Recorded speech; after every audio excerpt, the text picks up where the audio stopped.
नमस्कार दर्शक बंधु क्विज एक्सप्रेस चैनल को स्वागत। आज आमे जानिबा उत्कलमणि गोपबंधु विषय रे।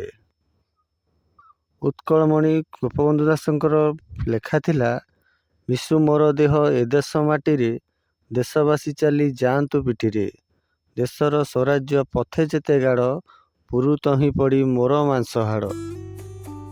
उत्कलमणि गोपबंधु दास केउठारे जन्मग्रहण करथिले? पुणी थरे उत्कलमणि गोपबंधु दास केउठारे जन्मग्रहण करथिले?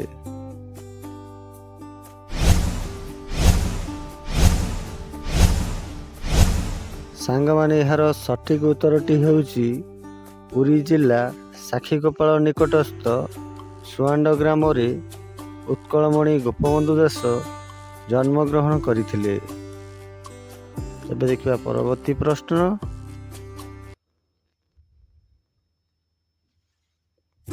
उत्कलमणि गोपबंधु दास काहार बंधु थिले? पुणी थरे उत्कलमणि गोपबंधु दास काहार बंधु थिले?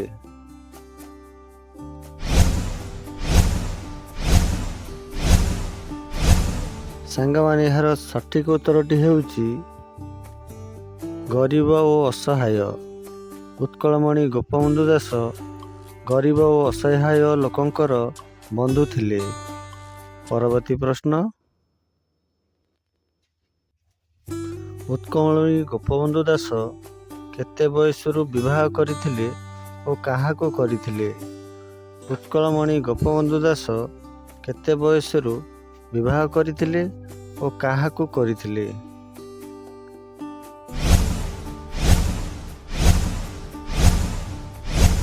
सांग माने एहार सठिक उत्तरटी हेउची 12 वर्ष बयसरु ओ मोती देवी को।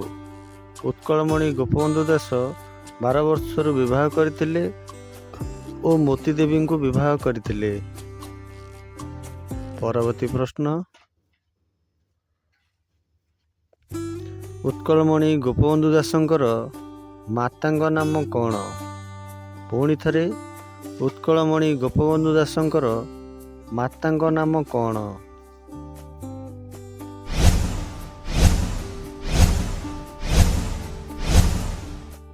सांग माने एहार सठिक उत्तरटी हेउची स्वर्णमयी देवी।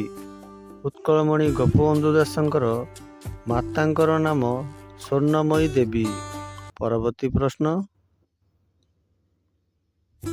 उत्कलमणि गोपबंधु दासंकर पितांक नाम कौन? पुणी थरे उत्कलमणि गोपबंधु दासंकर पितांक नाम कौन?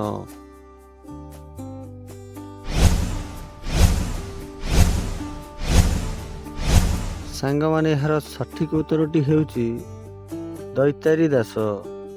उत्कलमणि गोपबंधु दासंकर पितांकर नाम दैतारी दास। परवर्ती प्रश्न। उत्कलमणि गोपबंधु दास केउ परिवार रे जन्मग्रहण करथिले? पुणी थरे उत्कलमणि गोपबंधु दास केउ परिवार रे जन्मग्रहण करथिले?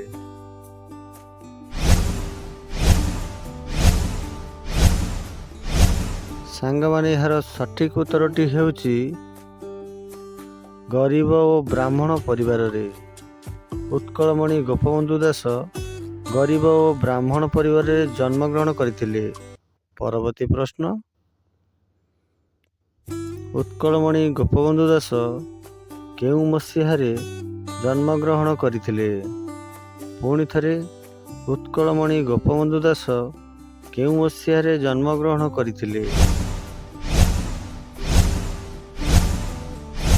सांग माने एहार सठिक उत्तरटी हेउची 1877 मसीहा अक्टोबर 9 तारिख। उत्कलमणि गोपबंधु दास 1877 मसीहा अक्टोबर 9 तारिख रे जन्मग्रहण करथिले। परवर्ती प्रश्न। उत्कलमणि गोपबंधु दासंकर केते मसीहा रे देहांत होइतिला? पुणी थरे उत्कलमणि गोपबंधु दासंकर केते मसीहा रे देहांत होइतिला?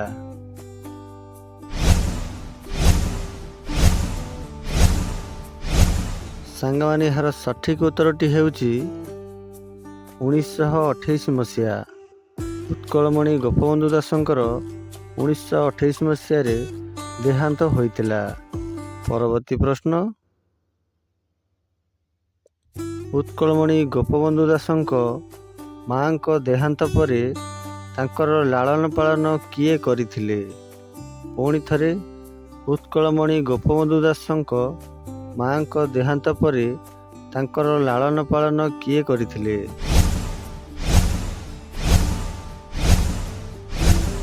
ସାଙ୍ଗମାନେ ଏହାର ସଠିକ୍ ଉତ୍ତରଟି ହେଉଛି ତାଙ୍କର ପିଉସୀ କମଳା ଦେବୀ।